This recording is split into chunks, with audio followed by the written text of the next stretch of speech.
আজি আমাৰ ভাৰতীয় জনতা পাৰ্টিৰ নতুনগুৰি মণ্ডলৰ উদ্যোগত আৰু আমাৰ নিচেই ওচৰৰ মাছুৱা গাঁৱৰ দুজন উদ্যোগী যুৱক তেওঁলোক ইমান দিনে BPF দলত কাম কৰি আছিলে। এজন হ'ল লক্ষণ বিশ্বাস আৰু এজন ৰন্দীপ ৰায়।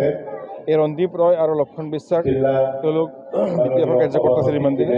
আজি তেওঁলোকৰ উদ্যোগত 3 শতাধিক BPF দলৰ কিছু কাৰ্যকৰ্তা আৰু BPF দলৰ সমৰ্থকে আজি ভাৰতীয় জনতা পাৰ্টিত যোগদান কৰিলে।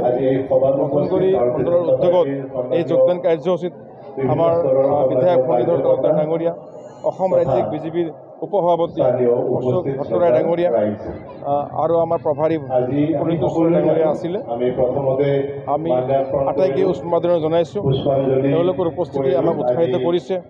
নতুনগুৰি সমষ্টিত এতিয়া বিজেপিৰ যি সাংগঠনিক স্থিতি অত্যন্ত সবল। বিজেপিয়ে যে ৰাইজৰ কাৰণে কাম কৰি আছে, সমাজৰ বাবে কাম কৰি আছে, তাৰ বাবে আজি অন্যান্য বিভিন্ন দলৰ পৰা আৰু অন্যান্য দলৰ পৰা কিছু আছে, অন্যান্য দলৰ পৰা বা সমাজৰ মুৰব্বী, সমাজ সংগঠক বহুত তেনেকুৱা ধৰণৰ প্ৰায় শতাধিক 300ৰ উপৰিও আৰু শতাধিক তেনেকুৱা ধৰণৰ অন্যান্য সমাজৰ মুৰব্বী কাৰ্যকৰ্তাও আমাৰ দলত আজি যোগদান কৰি আছে। গতিকে মই পুনৰবাৰ এই যোগদান কৰাসকলক উষ্মাদৰণি জনাইছোঁ। আমি একেলগে নতুনগুৰি আমাৰ ভাৰতীয় জনতা পাৰ্টিক অধিক শক্তিশালী কৰাৰ কাৰণে একেলগে আমি কাম কৰি যাম। যোৱাকালিও এটা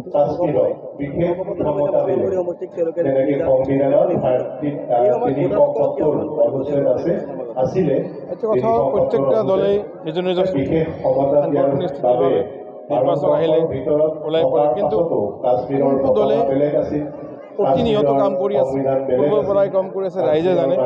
আৰু কোনটো দলে এতিয়া ৰাইজৰ মাজত ওলাই আহিছে কাম কৰিবলৈ, ভোটাৰক প্ৰলোভিত কৰিবলৈ, সেই ৰাইজে বুজি পায়।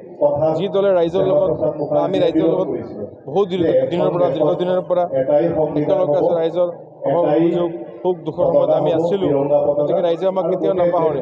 এতিয়া কোনোবা আহিব দুদিনৰ কাৰণে মুখ দেখাবলৈ, তেনেকুৱা সকলক ৰাইজে কিমান প্ৰশ্ৰয় দিব, ৰাইজে কিমান আদৰণি জনাব, সেইটো আপোনালোকেও ভালকৈ জানে।